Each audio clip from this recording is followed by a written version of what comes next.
finales de 1943, el Grupo de Ejércitos B fue restablecido en Francia como cuartel general del mariscal de campo Rommel y se encargó el control de las fuerzas anti-invasión a lo largo de la costa del canal.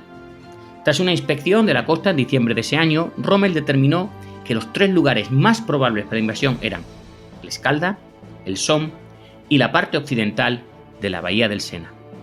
Rommel quedó impresionado por el insuficiente número de tropas, la debilidad de las defensas y la falta de un plan homogéneo para la construcción de las mismas. Hola y bienvenidos a un nuevo Casus Belli. Hoy vamos a hablar del segundo libro que queremos presentaros de Zeppelin Books, titulado Rommel y el muro atlántico. Y para ello pues voy a contar con 2 de los integrantes del anterior podcast con el que grabé. Por orden alfabético, si os parece, Antonio Gómez, muy buenas. Hola, ¿qué tal? ¿Cómo estamos? Muy bien. Y Juan Pastrana, muy buenas. Hola, muy buenas. Y el amado líder hoy no ha podido venir, está en su dacha, en el Mar Negro, disfrutando de los petrodólares, ¿verdad? Petrorrublos. Y pues nada, le echaremos de menos como siempre. Esperemos que esté disfrutando de sus merecidísimas vacaciones, nunca bien ponderadas. Juan y Antonio, habéis tenido el libro en vuestras manos, lo habéis podido leer.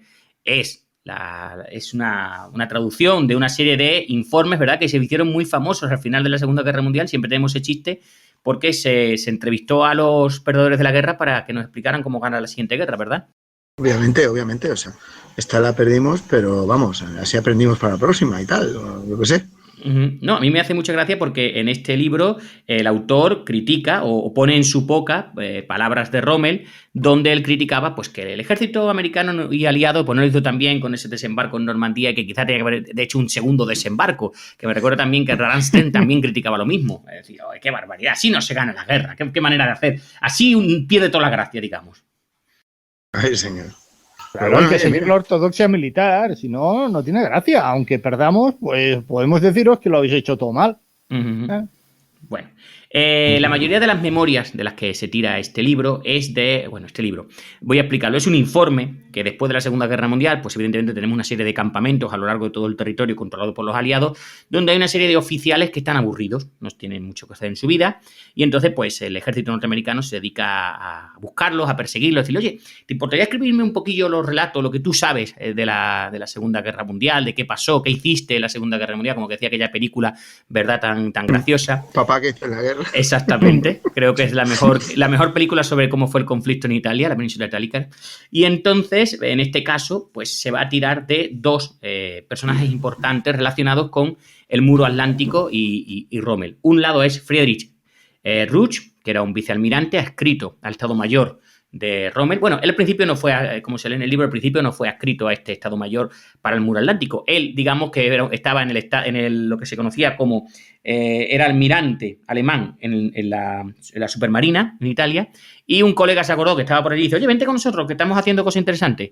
Y justo al poco de llegar, pues comenta que fue cuando como leía yo al principio, se mandó a Rommel al oeste, cosa que a él le sorprendió, según dice este Friedrich, porque él no había estado en el oeste desde que su división pues hiciera aquella carrera loca con pervitin por las venas y llegaron hasta el Canal de la Mancha. Y por otro lado, pues hay, digamos que este Friedrich Rutsch, como vicealmirante, pues sería el oficial naval adjunto al Estado Mayor de Rommel. Su misión sería, pues, en todo lo que conocía del tema naval, pues apoyar el tema de la construcción naval, de la construcción del muro atlántico. Y luego tenemos a Friedrich Dean, que era otro teniente general, también adscrito a Rommel, y pues, su misión era pues también apoyar en el aspecto más del ejército de tierra. Y luego pues tenemos otra serie de informes de otra gente, como el vicealmirante Friedrich Rutsch, que, perdona, esto lo he dicho antes, y pues se van solapando estos informes hasta hacer un libro no muy largo, debemos decirlo, pero muy interesante sobre esta postura. Pero yo, pues no vamos a contar de qué va el libro, pero sí que quiero que aquí tanto Antonio como Juan nos cuenten un poquillo.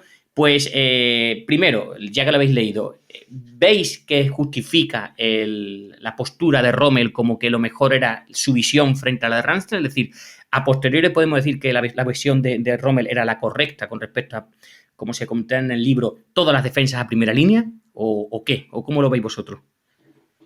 ¿O es un defensa, me toca defender esto, me gusta o no? No lo sé.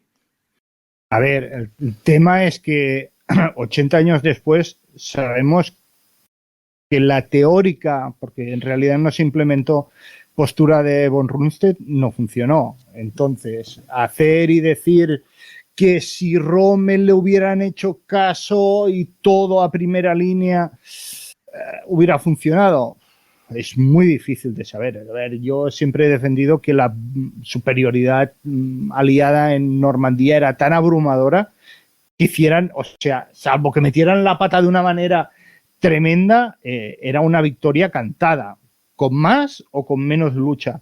Pero era muy difícil que el ejército alemán en el oeste pudiera, y sobre todo teniendo en cuenta cómo estaba la Luftwaffe en Francia, pudiera contrarrestar una operación de invasión. Es uno de los puntos que al final se menciona, porque siempre tú cuando haces un informe tienes que tener un colorario, ¿verdad? Y una de las cosas que dice es eso, la ineficacia y la defensa contra las operaciones aéreas. Plantea de que nunca, hicieran lo que hicieran, como estabas diciendo tú, contra ese poderío del octavo ejército aéreo, pues no había nada que hacer. Claro, el ejemplo, la gente que se inclina más por lo de Rommel suele recurrir al ejemplo de la playa Omaha. La única playa realmente a medio fortificar y con presencia masiva de una división del ejército regular, que no era de las divisiones esta tipo Fortaleza, que luego supongo que hablaremos, en primera línea, y lo que les cuesta a la Uno Rojo norteamericana romper las defensas en Omaha. Por eso se la conoce como Bloody Omaha, la Omaha la sangrienta. Pero decir de ahí y inferir que el caso de Omaha fuera general para Normandía, yo lo veo bastante difícil, aunque es cierto que la postura de Rommel podía haber significado un mayor baño de sangre para ingleses, canadienses, norteamericanos y demás que desembarcaron en las playas el 6 de junio. Yo coincido prácticamente totalmente, sobre todo con esta última parte, pero también me gustaría, esto no, se sale un poco del tema, pero me gustaría que se tuviera en cuenta que tampoco se hizo el plan de Rundstedt. Exacto. Es decir, como se menciona en el libro, no se hizo ninguno, porque todos querían los recursos. Exacto, había dos planes posibles y al final no se hizo ninguno. Entonces, pues claro, no sabemos si ninguno de los dos habría funcionado. El de Rundstedt tenía fallos evidentes porque las líneas de comunicación estarían controladas por la aviación y por la artillería naval aliada. Hubiera sido muy complicado.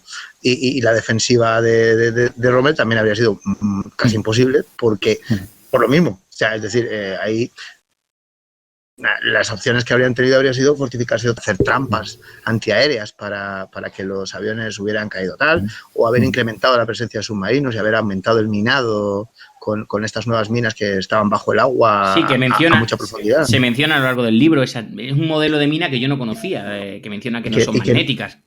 Exacto, que podían funcionar, podían tener incluso sistema de liberación automático que pasaba, que soltaba, que incluso podían detectar la presencia del barco por el sonido y explosientes de esas. Es decir, si hubiera sido el desembarco de Normandía un poquito más tarde y los alemanes de verdad se hubieran puesto a hacer cosas de esas, pero bueno, ahora como veremos, el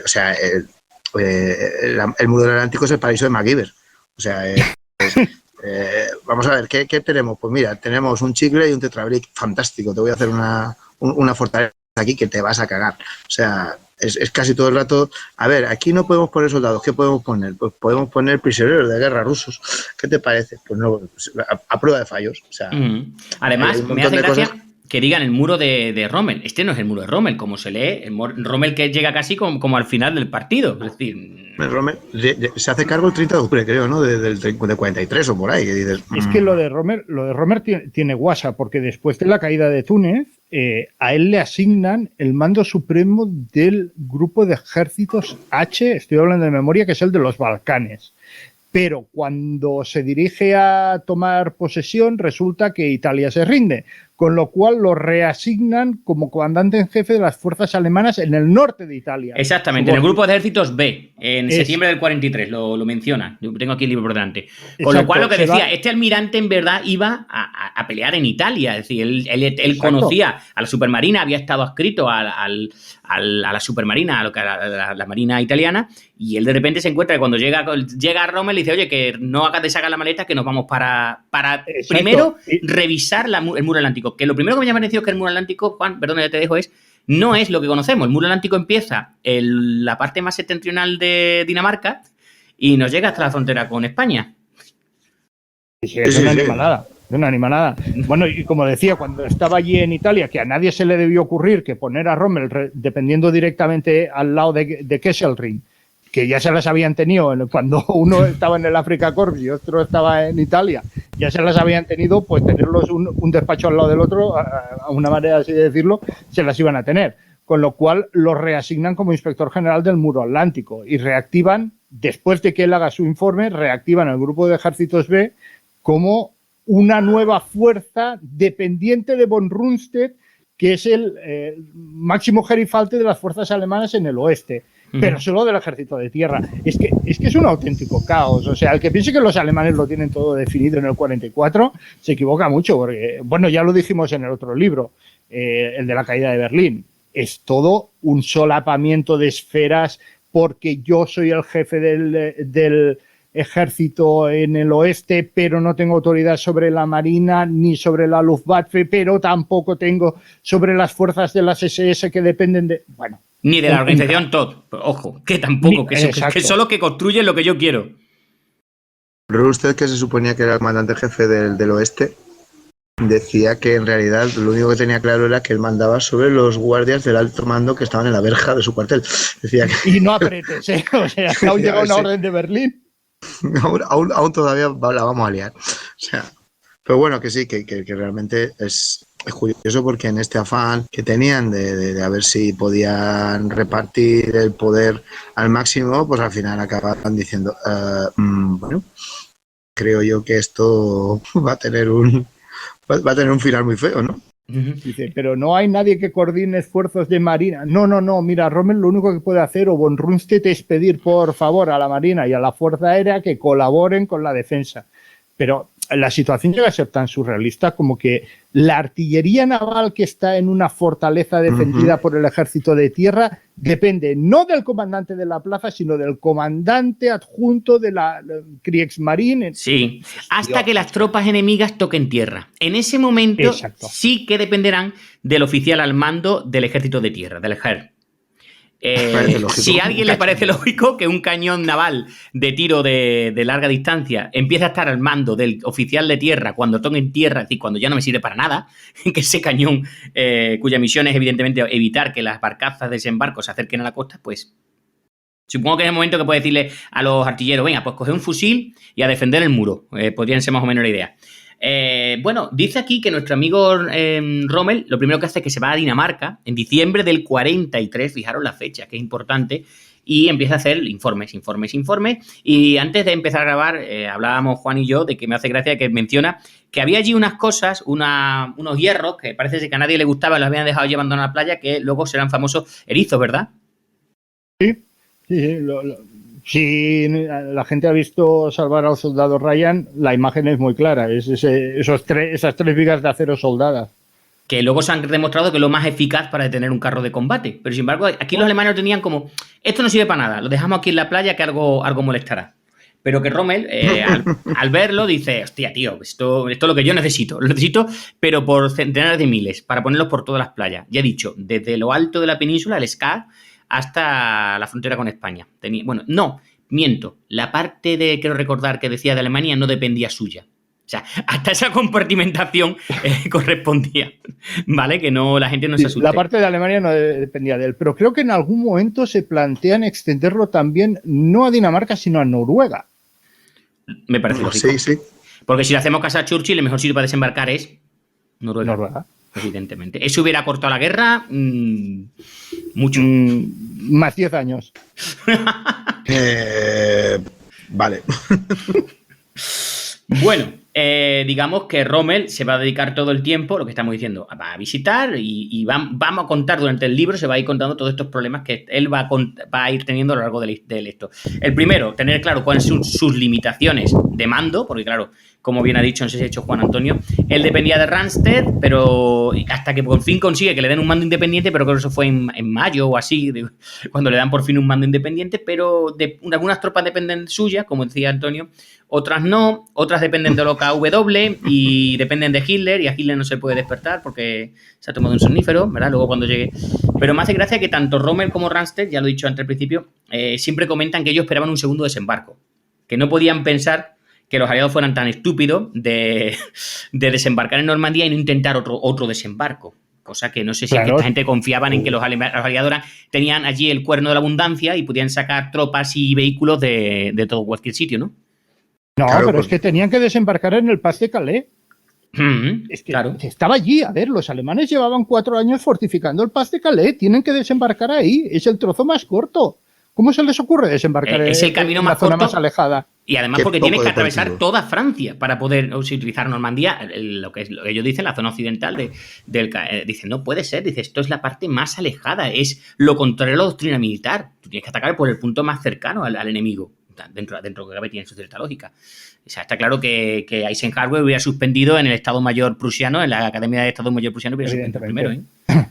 A mí es que me viene a la cabeza siempre la escena de el día más largo, que están en la víspera de la invasión los alemanes ahí y sale el general Marx, que es si no me equivoco, es el 87 cuerpo, que están haciendo unos juegos de guerra y dice, es que todo el mundo espera el Pas de Calais. Pues no, yo desembarcaría aquí, en Normandía, que va ahí con el bastón que estaba medio. Sí, además él era de artillería, creo recordar, y decía, yo nunca pierdo. Dice, yo siempre gano, porque hago lo que los demás no esperan.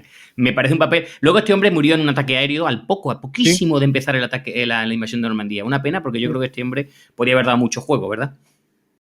Podía, pero la verdad es que la escena esa, dices, vale, ¿y nadie más se lo planteó? Pues sí, al final se lo plantearon muchos. A ver, en el libro se menciona que siempre tuvieron claro 3 puntos, evidentemente, y uno era este. Por eso, las entrevistas, las encuestas, lo he dicho antes, uno de los, bueno, no lo he comentado, en el libro viene tanto eso que hemos dicho como hemos añadido en Zeppelin Books que no venía en el documento original, un interrogatorio al teniente general Rudolf Schmetzer. Este hombre era el oficial encargado de la construcción de las defensas en Normandía. Bueno, el oficial encargado es mucho decir, porque como ha dejado decir Juan, y creo que Antonio también lo dejó caer, la unificación de mando no era precisamente una prerrogativa o una doctrina dentro de la Alemania nazi. Este hombre era inspector, a ver si lo puedo leer bien en mi alemán, Inspektion der Landbefestigungen West, es decir, inspector de las fortalezas de ciudad o ciudades fortalezas del oeste, ¿vale?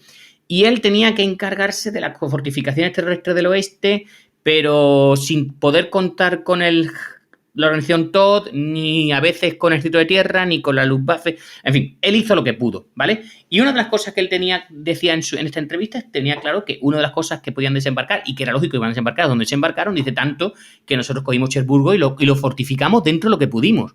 Porque tenía claro que si los aliados desembarcaban en Normandía, iban a agitar Cherburgo. Claro, este hombre no conocía los planes de los muelles Mulberry. Y los constructores Mulberry no contaban con las olas de Normandía, también es verdad. Pero claro, que es interesante, ¿verdad? Tenemos por ahí un podcast sobre los muelles Mulberry y, bueno, Antonio lo ha mencionado alguna vez y seguramente Juan pues los conoce también muy bien, que fue una ingente cantidad de millones de libras para que luego durasen por lo que duraron. Al final fueron más prácticos los aliados, embarrancaban los barcos en la playa y, oye, al final era mucho más cómodo. Y él lo dice, nosotros cogimos Cherburgo y lo fortificamos porque sabíamos que era importantísimo este puerto y esta ciudad para cualquier desembarco, ya fuese en la zona occidental u oriental, o en este caso en la zona oriental de la península de Cotentín, que era al final donde los aliados acaban desembarcando. Además es muy gracioso, hay algunas cuestiones que hablan sobre la defensa de Cherburgo y por eso incluso cómo pudo aguantar tanto tiempo, etcétera, etcétera, que está muy interesante. Viene dentro del libro tanto en papel como en el Kindle, lo podéis encontrar. Pero bueno, la verdad que Rommel, pues eso, tiene el problema del mando, lo que estamos diciendo, pero Rommel sobre todo es un innovador en cuanto a que no tengo suficientes tropas, no tengo suficiente material, ¿cómo hago para cubrir todo este espacio tan grande? ¿Verdad? Y va a recurrir a lo que ya utilizó en el desierto. Él yo creo que veía la costa como el enorme desierto con el que había luchado contra los ingleses. ¿Cómo hago para ocupar todo este territorio sin tener un tío cada metro? ¿No? A ver, lo que está claro es que tanto von Rundstedt como Rommel son hijos de sus experiencias en la guerra.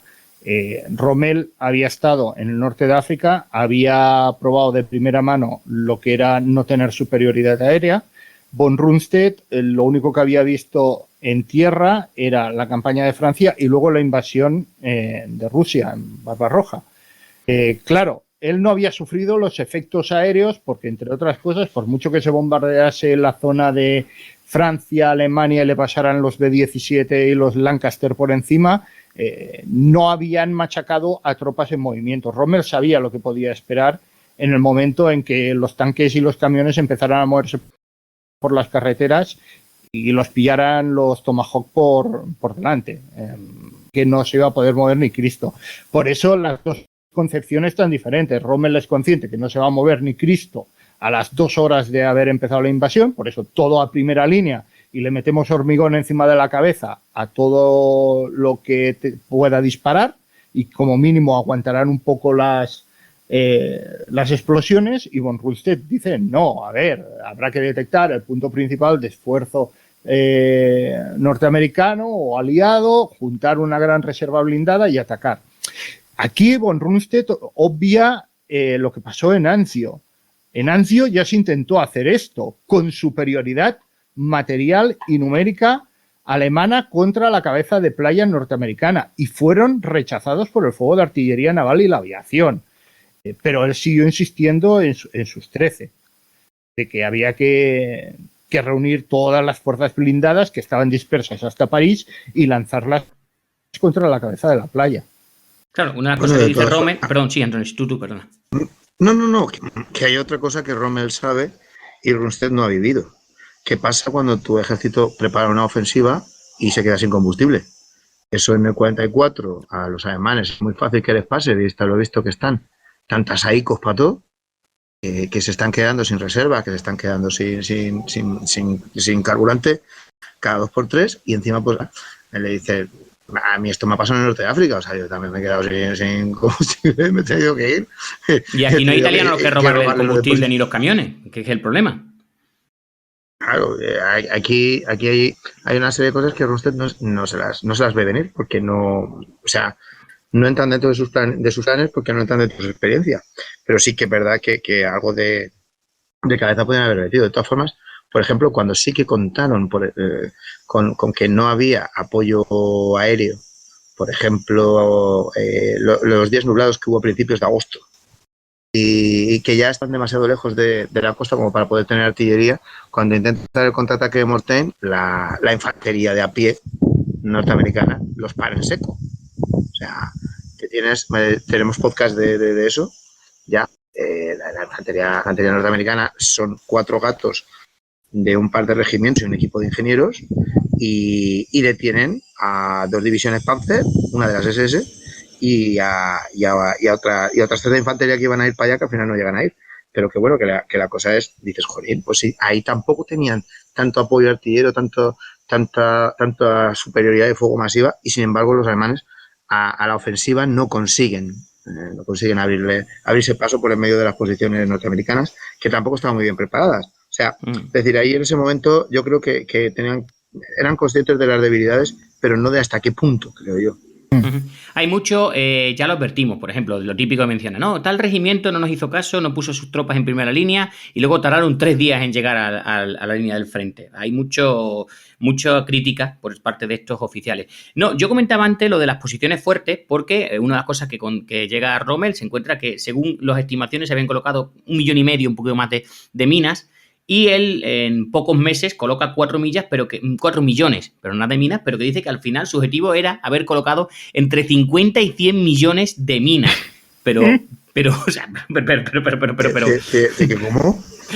O sea, yo supongo que podrías haber pasado de una mina en otra desde Santurce a Bilbao, ¿no? Quiero decir, no sé, o sea... De Santurce a Bilbao no sé, pero desde Gant en Bélgica hasta la frontera de Hendaya sí que podía haber ido caminando sobre minas. De mina en mina, exactamente, esa es la idea. Madre mía. Claro, es lo que decía, él en el desierto, ¿qué hizo? Creaba posiciones fortificadas en forma de erizos, los rodeaba de decenas, centenares de minas y aguantar mientras llegara el contraataque, ¿no? Esa fue su doctrina en el desierto, a grosso modo.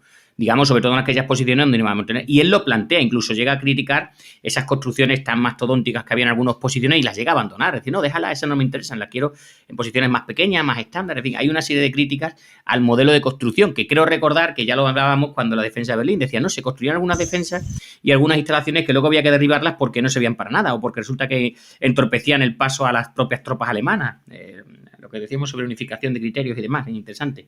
Sí. Luego, en el libro también sale la crítica. Es que estamos destinando un montón de cemento y acero a proteger los silos de submarinos y eso hace que no tengamos para fortificar las playas. O sea, hasta este punto llegaban la competición por los recursos que cada vez, evidentemente, Alemania tenía menos. Y los campos de golf, hay que recordar los campos de golf. Exacto. Y oye, que necesitamos poner artillería, los búnkeres para artillería. Vamos a hacerlo de cemento, pero mire usted, si lo hacemos de cemento, el cañón no tiene mucho ángulo de disparo. O sea, recordemos que los cañones estaban servidos por oficiales de artillería naval que estaban acostumbrados a mover aquello como si fuese un buque quieto. Y entonces, pues decían, no, pero hemos creado, dice, intentamos crear una casamata de hormigón que se desplazase. Yo decía, hostia puta, esto ya es inventivo. Eso es surrealista, sí. Sí, pero, es una locura, es una locura. Pero si ponemos entre 50 y 100 millones de minas, más no sé cuántos miles de erizos que quería potenciar Rommel, o sea, yo creo que no había suficiente acero en Europa, todavía no se ha fabricado suficiente acero en Europa para lo que él quería hacer. Pero claro, en el Pero vicio además, de pedir... con una cosa, sí. Cuando dices entre 50 y 100 millones de minas, son minas terrestres, sin contar los campos de minas navales. Sí, porque las minas navales dependían de la... Era lo que él conocía, lo que decías tú, Antonio, se llamaban las Küstenminen A, las minas costeras, KMA, que se mencionan aquí, y dice que bueno, que también eran, efectivamente, le dice, el único problema es que teníamos las minas, dice, pero no había dragaminas para poder minar, con lo cual es como tener un primo en Cuenca, que ni tienes primo... Eso es que depende de la armada. Claro, eso depende de la crisis marina. Mira, fíjate que yo, cuando me dijiste para grabar esto, miré en algunos papeles que tenía por ahí y encontré un informe del 4 de junio, del almirante Kranke de la Kriegsmarine, diciendo que se han intentado hacer unas operaciones de minado adicionales, o sea, para crear campos de minas adicionales en el Canal de la Mancha, pero en su tránsito al puerto de Le Havre, el minador T-24 fue impactado por una mina, o sea, se comió una de sus propias minas y quedó dañado. El minador Grave, hundido por la aviación aliada. Los Cóndor y Falke, también dañados por minas. La sexta flotilla de minadores, intentando llegar a Le Havre para llevar a cabo operaciones de minado costero, solamente llegó con uno de sus 6 buques iniciales. O sea, que intentar, ante la superioridad aérea, intentar meter minas ahí, era ya imposible en el mes de junio. Tenemos podcast de la gran batalla que dio la Kriegsmarine en el día D. Sí, era la contrapuesta al gran papel que hizo la Luftwaffe en el día D y día posterior. Sí. Hicimos Luftwaffe y Kriegsmarine, su porción de gloria. Sí. Exactamente. Pero ¿qué es lo que tiene? Es lo que tiene. O sea, muchas de las minas que van a lanzar van a utilizar minas lanzadas desde aviones. Está bien, pero tiene el inconveniente de que cae donde le da la gana. Con lo cual, pues es más difícil extender un campo de minas más o menos bien. Y aparte, en aguas poco profundas es más peligroso. Dice aquí una cosa muy graciosa sobre el tema de la Kriegsmarine. Dice, se pudo hacer muy poco para aumentar las fuerzas navales, que consistían en unos pocos barcos torpederos. Recordemos que los alemanes tenían barcos torpederos, no tenían torpederas, como podemos entender, como lanchas pequeñas, como las PT norteamericanas. Sí, había lanchas pequeñas, pero no era eso. No, tenían algunas Snellboats. Los Snellboat. E-boot que dicen los ingleses, pero que sí, que no, que los torpederos es otra cosa. El torpedero es casi como un destructor chiquitín. Sí, pero perdóname, si lo importante es lo siguiente. Dice, también había torpedos unipersonales y los Klein Kampfmittel, submarinos de 1 o 2 hombres, pero que se mantuvieron tan en secreto que solo se me informó, estamos hablando de primera persona, del vicealmirante adscrito al Estado Mayor Rommel, unos pocos días antes de que se produjera la invasión. Es decir, el tipo que tenía que asesorar a Rommel en todo el tema naval se entera unos pocos días antes de la invasión de que existen los Klein Kampfmittel. Que no digo yo que vaya a ser la Pamacea, pero que tío, que soy de los tuyos, que llevo el mismo uniforme blanco, coño, a ver si nos enteramos. Oye, ¿estos mini submarinos no eran como los Mayale de la 10ª más? Que va, ojalá. Esto se parece más a los suicidas japoneses, ¿no? Sí, Vale. exacto. O sea, de todas formas, lo fueron perfeccionando. Hacia el final de la guerra estaba el Shihun, el último modelo que sacaron, ya que era el tipo 20 y no sé cuántos ya, 26 o por ahí. Y ese estaba muy bien porque era muy difícil de detectar. Ese sí que tenía capacidad para llevar 2 torpedos y tenía también capacidad para 2 tripulantes. Y de hecho, creo que el hijo de Denich muere en uno de estos, o una historia de esas. Y la verdad es que muchos ingleses dijeron luego, yo he visto el comentario de que menos mal que no lo sacaron antes. Lo que tienen en esta época, pues todavía, como dices, está implementándose. Es una tecnología que para ellos es muy nueva, aunque los japoneses y los italianos la llevaban usando y la habían perfeccionado a lo largo de toda la guerra, y antes incluso. Con lo cual, pues unas buenas lecciones sí que podían haber aprendido. Pero, en fin. Pero a los japoneses no le había pedido yo consejo, y a los italianos medo, coño. Los italianos, me cae bien. Cosa mía. Entonces, pues efectivamente, había un poco de lo que vamos a ver, una falta de coordinación. El libro lo menciona solamente un pequeño párrafo, entre el ejército, la marina y la fuerza aérea. Dice, el mariscal de campo estaba limitado en la disposición de sus propias tropas. Tenía poca influencia con la marina y aún menos, al parecer, con la Luftwaffe. O sea que, como bien decía Antonio, yo sé de quién mando que puede ser las tropas de mi Estado Mayor y poco más, ¿no? Los cocineros y demás personas de mi Estado Mayor, lo único que yo que controlo. Siempre que sea cocina baja en sal, porque la médico. Hay un momento en que a mí me recuerda a la típica pelea entre hermanos de von Rundstedt y Rommel, que se están peleando sobre si pueden o no, quién tiene autoridad sobre el despliegue defensivo, y al final acaban llamando los dos al líder, al Führer. Y a mí me recuerda el papá, que este me ha dicho no sé qué y el otro me ha dicho no sé cuánto. O sea, y al final, ¿qué hace Hitler? Dice, pues mira, te doy una división a ti, otra a ti, y las demás me las quedo yo. Y no se pueden mover, sobre todo importante. Y no se puede mover, exacto. Entonces, la que le da a Rommel es la 21, creo que la 21, es la efectivamente. La que está en Caen, que básicamente lo que tenía, creo que eran Somua S-35 y otros cacharritos así franceses. Sí, que está muy bien. Sí, es la única que actúa al día de. O sea, lleva el regimiento Panzer dentro de Caen, se lo revientan en 2 días y luego ya es unidad de infantería. Dice que estaba, según tengo aquí puesto, dice, de las 7 divisiones Panzer del área de Rommel, solo 3 de las 7 fueron puestas bajo su mando. Una cerca de Río Escalda, otra en el río Son y la que su primera división Panzer cerca de Caen. Las demás pertenecían o al OKW o a la reserva del comandante del ejército occidental, en este caso von Rundstedt. Y estaban acantonadas más al interior, efectivamente. O sea, que eso tenía la 21, como dices tú ya, de lo que... Dice, en las últimas semanas Rommel solicitó que le mandase la 12ª División Panzer SS, la Hitlerjugend. Y dice que hubiera sido interesante para la lucha en Carentan, que por cierto, ya vamos dejando caer, tanto Antonio como Juan. Hay que grabar un siguiente podcast para Zeppelin Books sobre los paracaidistas en Carentan. Pero bueno, hoy no vamos a hablar de eso. Y dice que se necesitaron 3 días para trasladar a esta división, cuando empezaron los bombardeos, lo que estábamos diciendo antes, el poder aniquilador que tenía la Fuerza Aérea, o absoluto que tenía la Fuerza Aérea, para acabar con todo lo que no viajase de noche y con mucha suerte también, porque por la noche más de un accidente hubo. Y además para encontrar un puente, porque durante 2 meses se dedicaron a machacar todos los puentes que había al norte del Sena. O sea que... Ahora los nos hacen falta, vaya por Dios. No, pero es que además recuerdo que tenían tal poderío que pudieron destruir los puentes del Sena y los puentes de la zona del resto de Francia, como para despistar de dónde iba a ser el desembarco. Es decir, tenemos tal poderío que podemos destruir todos los puentes, hasta puentes que no nos van a servir. Eso es muy bueno.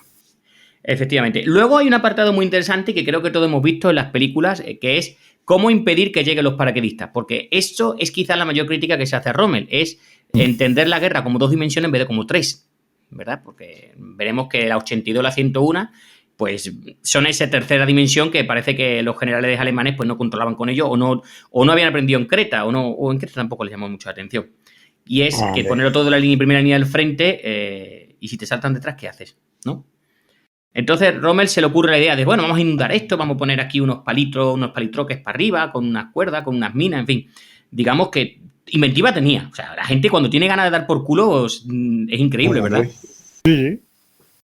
Bueno, la idea era poner los palitroques estos, a algunos les poníamos una mina para que si cae un planeador salte por los aires, y los otros estaban reforzados de manera que si los tocaba un planeador lo abría como si fuera ya una brigata. Sí. O sea que... Sí.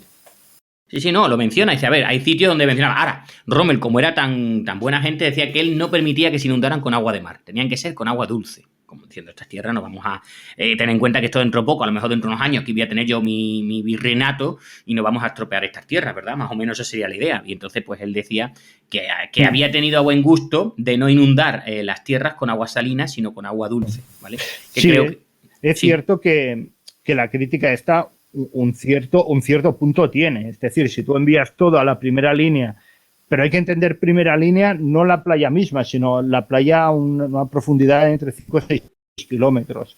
Bueno, Es decir, él critica eso, él dice que tiene que estar en primera, lo que es la línea de combate, que es la marea.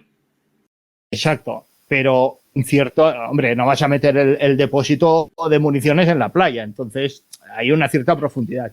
Pero sí que es cierto que lo que le dije es, y no hay ninguna fuerza de reacción detrás, si aterrizan paracaidistas a 12 kilómetros al interior, ¿quién va? No, ¿qué? Ya irá alguien, no sé. Alguien no sé, no es mi responsabilidad, no sé. No sé, están adentro, es cosa de la Luftwaffe. Son paracaidistas, tendría que ir a la Luftwaffe. La Luftwaffe no tiene la Luftfield Division en estas, pues que envíen un par, ¿no? Ese es su negociado. Son paracaidistas, son cosas suyas. Exactamente. Ellos sabrán cómo enfrentarse unos con otros, ¿vale? Entonces, pues nada, sí que menciona eso, la problemática que había tenido tanto la construcción de obstáculos en retaguardia para evitar esos paracaidistas que podían llegar, que se puede ver en la serie de Hermanos de Sangre, ¿verdad? Pues más de una vez pues llegaban y se encontraban que algún planeador pues había sido víctima de esto, porque claro, la gente tiene que entenderlo. Una división aerotransportada es aerotransportada, es decir, hay un regimiento que salta en paracaídas, pero los otros dos a lo mejor llegan en planeadores. Y es que la gente piensa que todo el mundo salta en paracaídas. No. Mire usted, los paracaidistas son uno y los que van en planeadores son otros. Y las misiones de uno y otro son totalmente distintas. No, claro, y luego el material que no puede saltar en paracaídas. Bueno, pues puedes intentar tirar un jeep o un cañón de 75 con un paracaídas. Con 3 paracaídas se puede tirar un cañón, sí, pero lo más cómodo es aterrizar con él directamente. Exacto. Entonces, esto hay que llevarlo en planeador. Bueno. Incluso un carro de combate, ¿verdad, Antonio? Se puede llevar con planeadores. Pues, ¿por qué no? Vamos allá. Atrevámonos. Luego ya lo que pase con ellos ya no importa. Pero llevarlo lo llevamos. Entonces, bueno, como digo, hay aquí en el libro podéis encontrar tanto apreciaciones de este oficial como este almirante, como directamente pues críticas, ¿vale? Incluso se pueden hacer críticas, pues lo que estamos diciendo, pues por la ceguera, podríamos decirlo de una manera, de Rommel, de mandar todo a primera línea del combate, obviando esta problemática que podía darse, ¿verdad? De los desembarcos por detrás, o incluso se rompiera, como puede ocurrir en cualquier presa o cualquier línea oye, que se ha roto la defensa en tal punto. ¿Y ahora cómo lo cerramos? ¿Dónde están, de verdad, la masa de maniobra que tiene que ir a cerrar este punto? Pues resulta que no tenemos nada, lo hemos mandado todo al frente, porque Rommel decía que criticaba incluso cualquier general que le decía, no, pero tengo las tropas aquí como ha dicho Juan, dice, no, tengo aquí entre 4 y 5 kilómetros. Es que eso ya está muy lejos, esas tropas no van a llegar, porque claro, 4 o 5 kilómetros bajo ataques continuos de artillería y aviación, a lo mejor tienes que esperar la noche, y tú no puedes esperar la noche. Omaha, que fueron 5 o 6 horas cuando se tardó en romper, y es la batalla más importante. Sí, a primera hora de la tarde creo que ya estaba rota.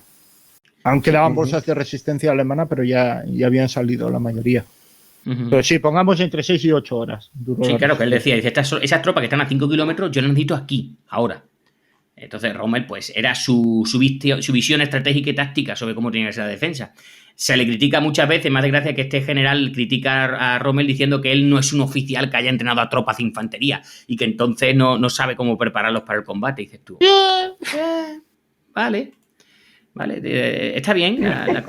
No los he entrenado, pero he escrito un libro sobre el tema que se llama La infantería al ataque. No sé si alguien lo ha leído. Exactamente. Yo creo que ustedes sabrán que pero que lo critica así, dice, el entrenamiento, leo literalmente, de las divisiones Panzer era algo con lo que Rommel no estaba familiarizado. Rommel nunca había entrenado un regimiento de Panzer Grenadier. Bueno, ni él ni nadie, porque eso es un invento de esta gente.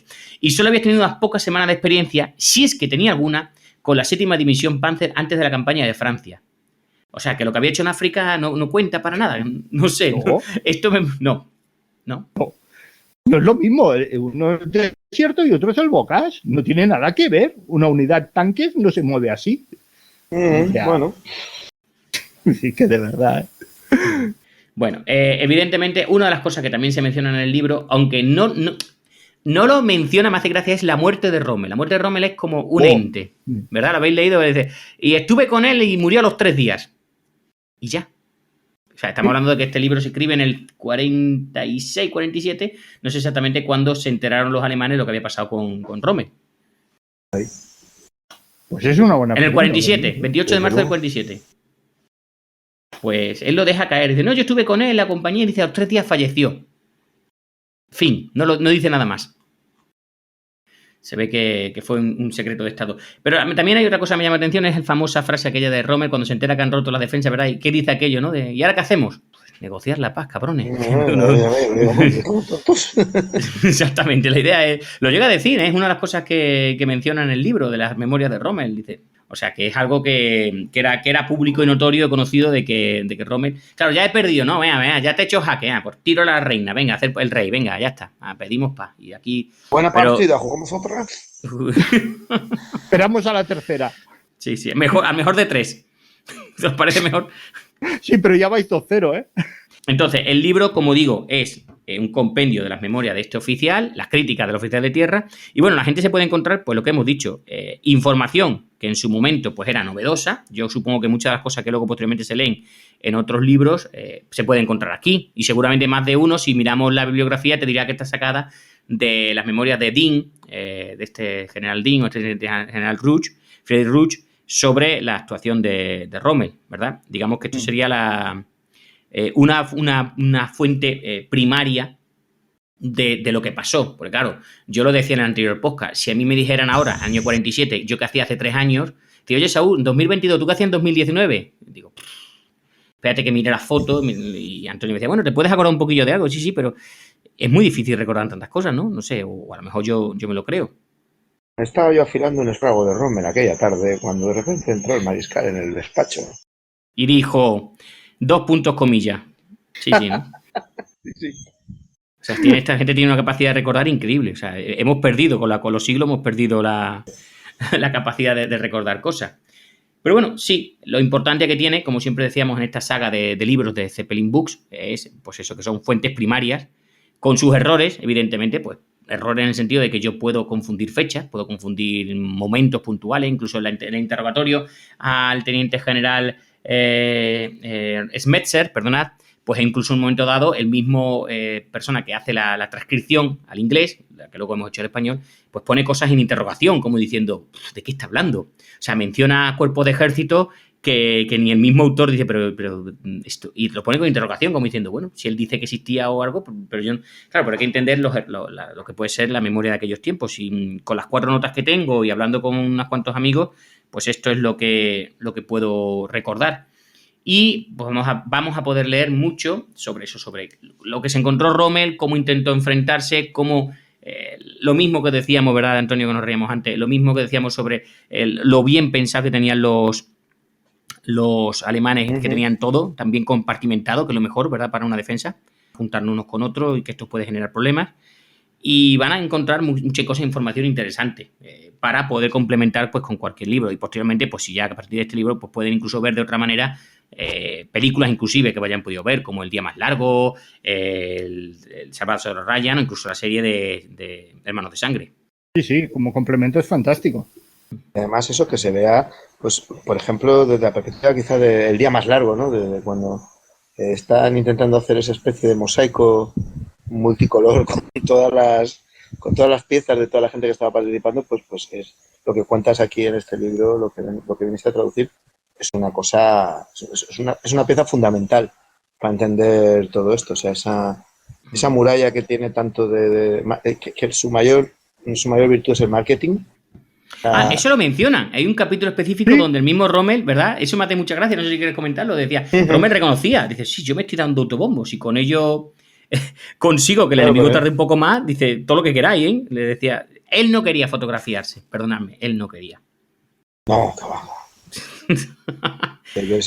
Pocas personas ha habido a lo largo de la historia más humildes y discretas que el mariscal Erwin Rommel. Y eso lo sabe cualquiera que pueda ver las portadas de Signal, que pueda leer su diario y que pues asociar esa pose natural con la que se sentaba delante de cualquier cámara de fotos, que por cierto sea la suya propia.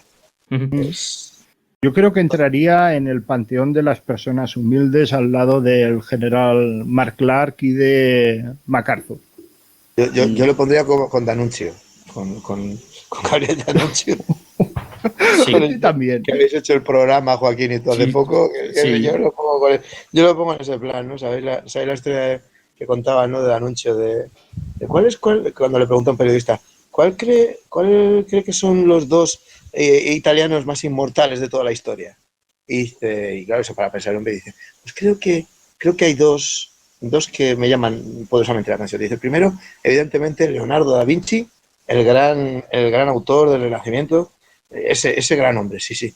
Y el periodista se queda esperando y dice, ¿y el segundo? Se queda mirando de anuncio, hace un gesto desdeñoso y se va. pues algo así. No, yo pensaba que iba a hablar de Bradley, que era tan humilde que hasta en la misma película de Patton, él mismo se pone como humilde. O sea que eso ya es echarle morro a la vida, ¿eh? Es como el cuento aquel de Anthony de Melo, ¿no? De que cuando se está muriendo el maestro y todo eso es alrededor. Porque él es el más santo. Porque él es el más puro. Porque él es siempre el que tiene la palabra exacta. Porque él... y ven que está el pobre enfadado, muriéndose enfadado. Dice, maestro, ¿qué le pasa? Y dice, mi humildad. Nadie ha mencionado mi humildad. Pues algo así, ¿no? Rommel quería ser un poco el general de soldados, ¿no? Pero también quería ser la estrella de cine, quería tal. Y él, yo creo que era bastante consciente de que lo único que estaba haciendo era ganar tiempo, que la próxima batalla no la podría ganar. Y en eso sí que creo que era bastante realista. Porque por todo esto que cuenta este libro y por los preparativos que toma, ¿no? Y demás, y ese bombo que practica, da la sensación de que él está absolutamente convencido de que las cosas están como están y lo único que va a poder hacer pues es intentar ganar tiempo. Tiempo para que las defensas mejoren, para que pueda haber más tropas y más armas preparadas para una contraofensiva o simplemente para que se pueda firmar la paz en una condición honrosa. Yo creo que él no se hacía muchas ilusiones y que pues por eso, pero vamos, recomendable el libro para que la gente pues se pueda conocer también, la gente que realmente tiene afición por esto, pues pueda conocer ese punto de vista y sacar sus propias conclusiones, porque ahí lo que viene pues es un poco esa opinión y esos datos, ¿no? Luego ya cada uno que se...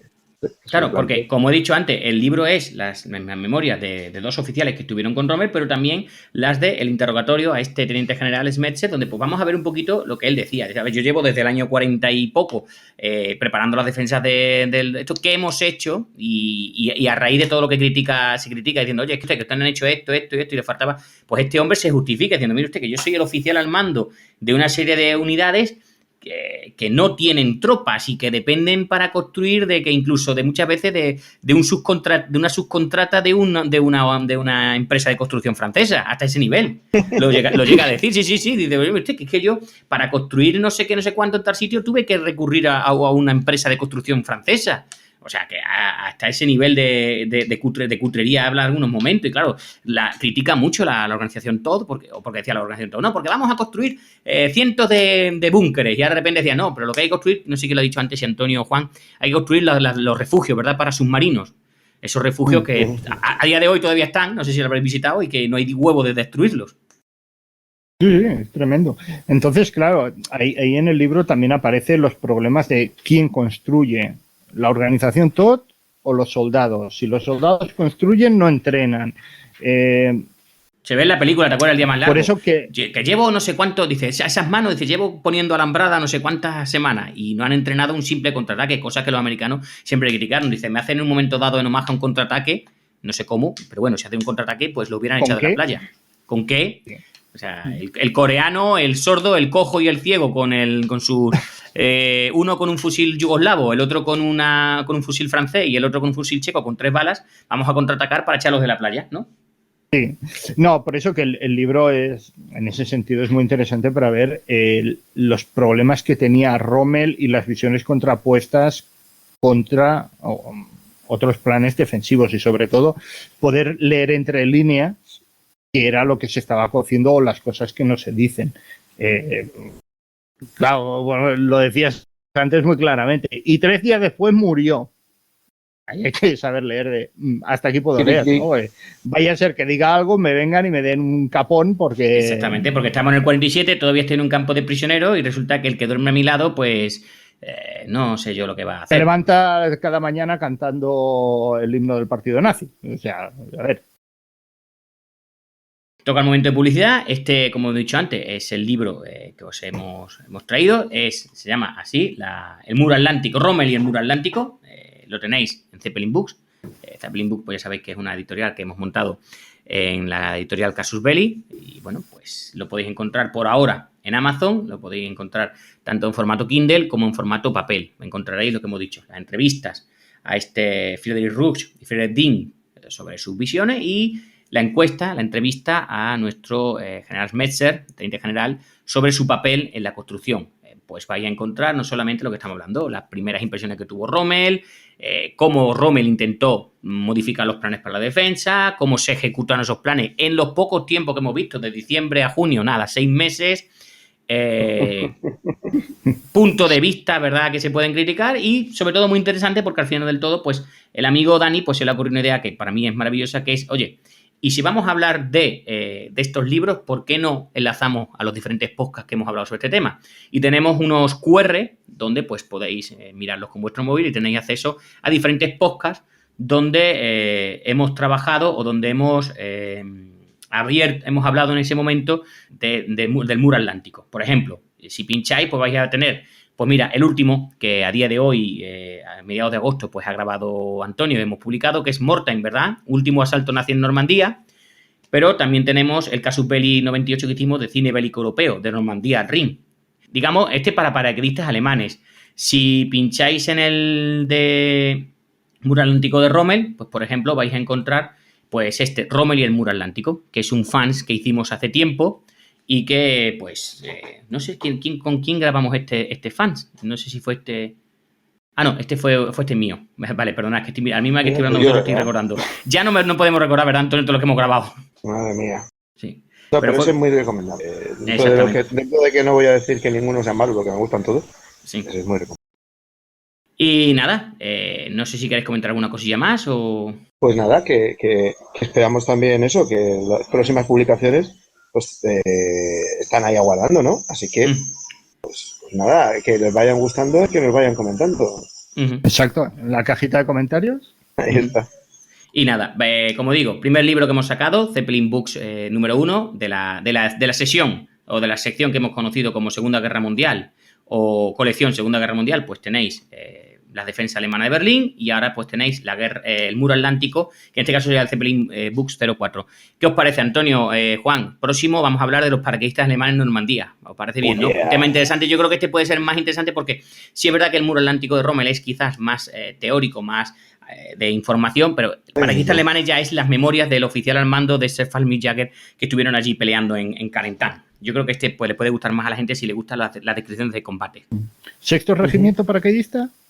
Me has pillado, pero creo que efectivamente era el sexto. Estaba allí, era el sexto. Tengo ganas de echarle el diente a este. Voy despidiendo por orden con el que os he presentado. Antonio, muchísimas gracias por dedicar un tiempecillo, que sé que estabas de vacaciones y que te pilla un poco de... Aquí te pillo, aquí te mato. Bueno, hoy había un poco de fan, pero vamos, estoy encantado de poder haber estado aquí, de poder hablar un ratito con Juan y eso, y sobre todo pues de agradecerte el esfuerzo que has hecho traduciendo este libro y preparando todo el material. Y oye, encantado de estar aquí. Muchas gracias. Juan, que te he pillado recién venido de una excursión europea, ampliando tu información y tu base de información para futuros libros, me imagino. Es solamente una pequeña parte, pero ya sabes que igual que Antonio, yo encantado, en cuanto tenga un ratito, ya que estaba por aquí y tenía el equipo disponible, pues ala, para adentro. Oye, Juan, tenemos que preparar un Cagadas 10 y hace un momento nos reíamos a ver, Antonio, qué le parece el título. 1941, cuando Grecia invadió Albania. ¿Qué te parece como título? Buah, prometedor. Muy prometedor. En cuanto a cagadas, eso alcanza nivel de la disentería profunda. O sea, difícil de superar, sí, señores. Pues ese va a ser el siguiente, sí. Sabemos que a la gente pues le gusta las cagadas 10 o qué podía salir mal, como se empeñó Dani en que lo llamáramos. Y bueno, yo estoy preparando el de la defensa a ultranza de Albania durante la invasión italiana.